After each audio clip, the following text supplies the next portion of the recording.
I will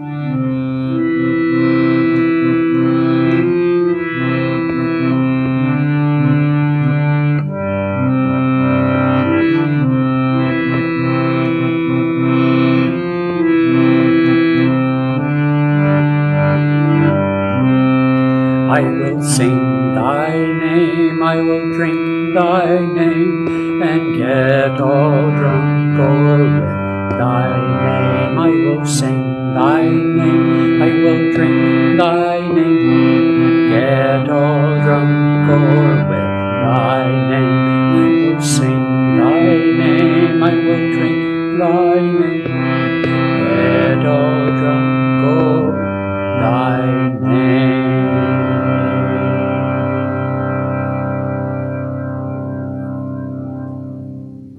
Okay, we have a sunny day here in the Northwest, and I'm going to read from Whispers from Eternity. As Padma said yesterday, we're coming down the home stretch, and we'll have some surprises for you in terms of what we'll turn to next after we're finished with Whispers from Eternity. Today is number 212, and it's called With the Torch of Our Devotion, Blaze Away Our Dark Indifference. Yogananda writes, Divine Mother, let every slap of correction administered by thee wring from us, thy children, only cries for thy love. Isn't it interesting that he has us attribute to God, to Divine Mother, slaps of correction, not to those who did minister those on her behalf, as it were. In other words, to impersonalize our slaps of correction by attributing them as the hand of the divine, offering to us a gift, however concealed we might feel the gift is. He continues, change any moans of suffering we utter into unceasing wails to be lifted comfortingly onto thy cosmic lap.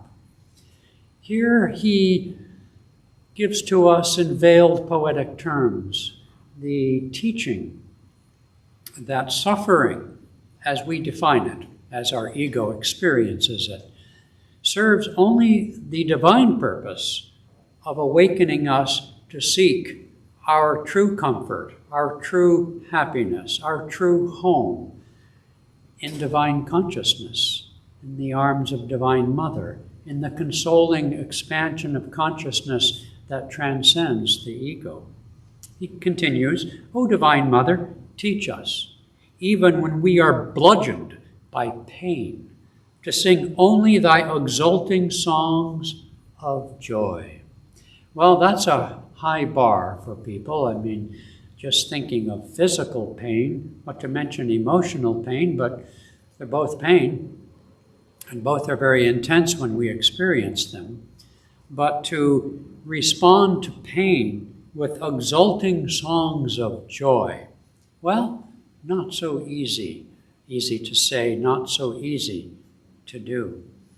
There's a story told, Swami Kriyananda would tell this story, and it's told often by others too. There was a Sufi saint, a woman saint, Rabia, who was, I believe, dying on her deathbed and in considerable pain. And somewhat like the book of Job, three so-called friends, students, disciples, come to her and say to her different things like, offer it up, or only one who is willing to accept pain. And bit by bit, she says, no, this isn't enough. And then finally, the students say, the disciples say, well, Mother, tell us, what is enough? What should be the response of the devotee? And it's basic, and her response was like unto this part. In other words, only those who in the experience of the joy of God are even unaware, forget their pain. That is the response. We see that in the life of St. Francis, for example. And even though that's a very high bar for you and I, for sure, nonetheless, to hold that image as a possibility to see in the example of the lives of saints, of Jesus Christ on the cross, for example, that possibility of forgiveness, of love, of the feeling of God's presence. He continues, melt our pride in thy purifying furnace of all necessary trials, to transmute the lead of unseemly arrogance into the pure gold of humility.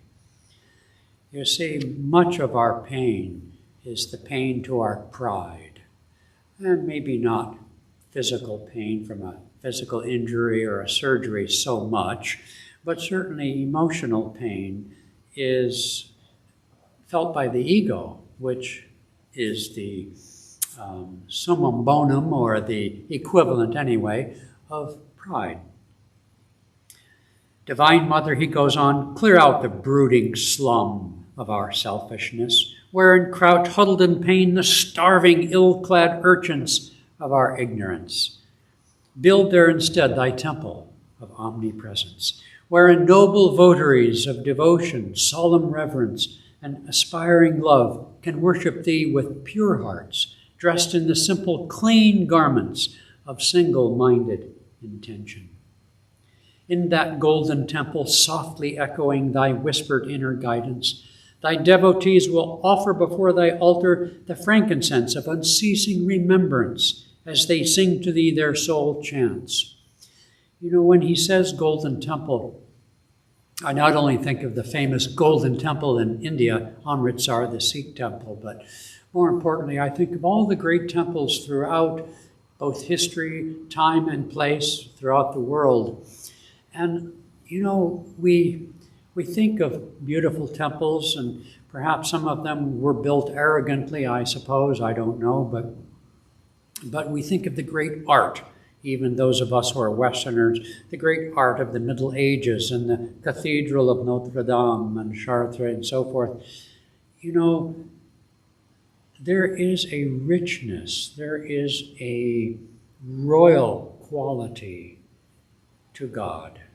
There is a royal quality to the noble attributes of our soul, which evoke in us the richness, the splendor,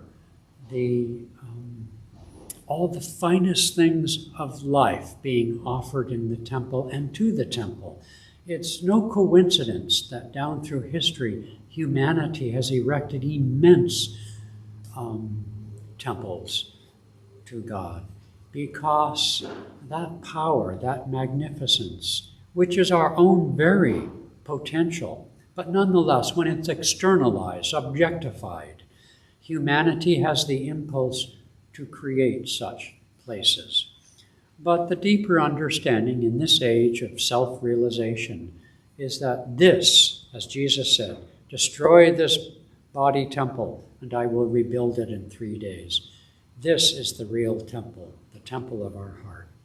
Nonetheless, the impulse to erect magnificent structures and have golden implements, all of those things that we see associated historically with religion, there is a purity and a rightness to that impulse. Okay, O Divine Mother, we lay eagerly at thy feet all the fresh-cut flowers of our devotion.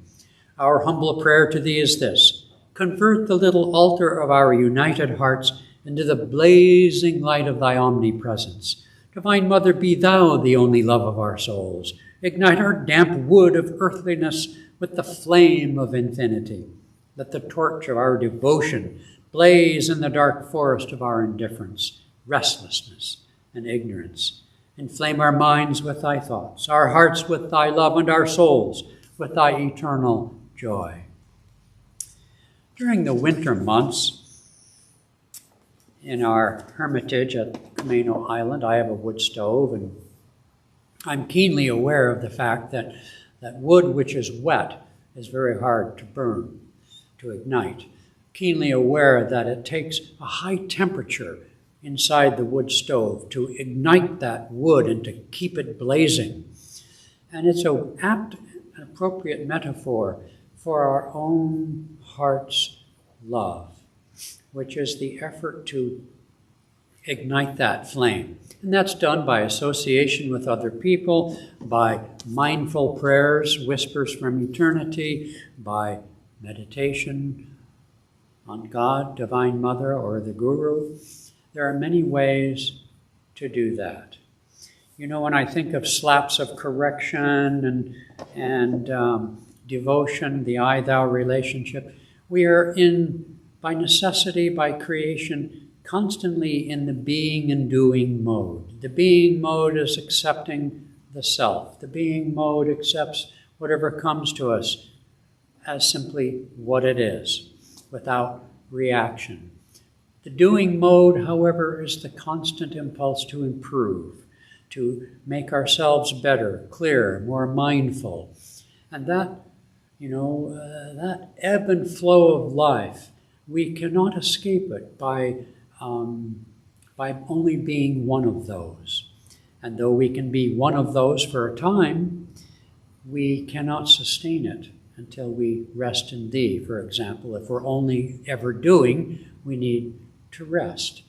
And so the ability to both accept what comes to us, the being part, and then to transmute it like the alchemist into the gold of joy, for example, converting pain to joy, is the doing.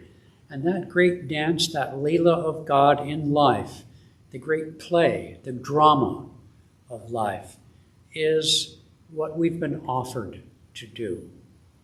Sometimes people think, there are some who think that the spiritual path is to withdraw and to be in seclusion only, to be in solitary. And there's a place for that.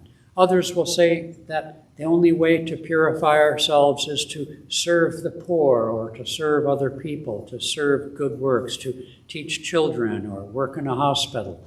That too, all of these things. And ultimately, the being is doing and the doing is being. What do we mean by that? The great rishis who in fact can sit in a cave and meditate 18 hours a day are doing more good, one saint said, than all the workers in hospitals and schools. Well, that might be a little unfair, but the power of that concentration must not be, just try it and you'll see how much energy it takes. And that energy that it takes is the doing, don't you see? And so it is that doing can be being if, like Martha and Mary, if we can centralize, spiritualize, be mindful in the doing as an instrument, that the real doer is the being, is the consciousness, is the devotion, is the love. So this great Leela is meant only to awaken us, but we don't escape it. This is the mistake we sometimes make on the spiritual path, including the path of meditation. We think we're going to escape something. Well, that's not the right way to see it. We don't escape from reality. We escape to reality, which is the great drama of being and doing. Okay, great souls, that's all I have to say on this beautiful sunny day in the Northwest, where sun is always shining up at 30,000 feet. So if I can figure out how to sign off on this system, I'm going to do it right now. I'll wait a few seconds till it transmits to you. But let's see, 14 minutes. Wow, I'm going to get fired. Let's see, slide.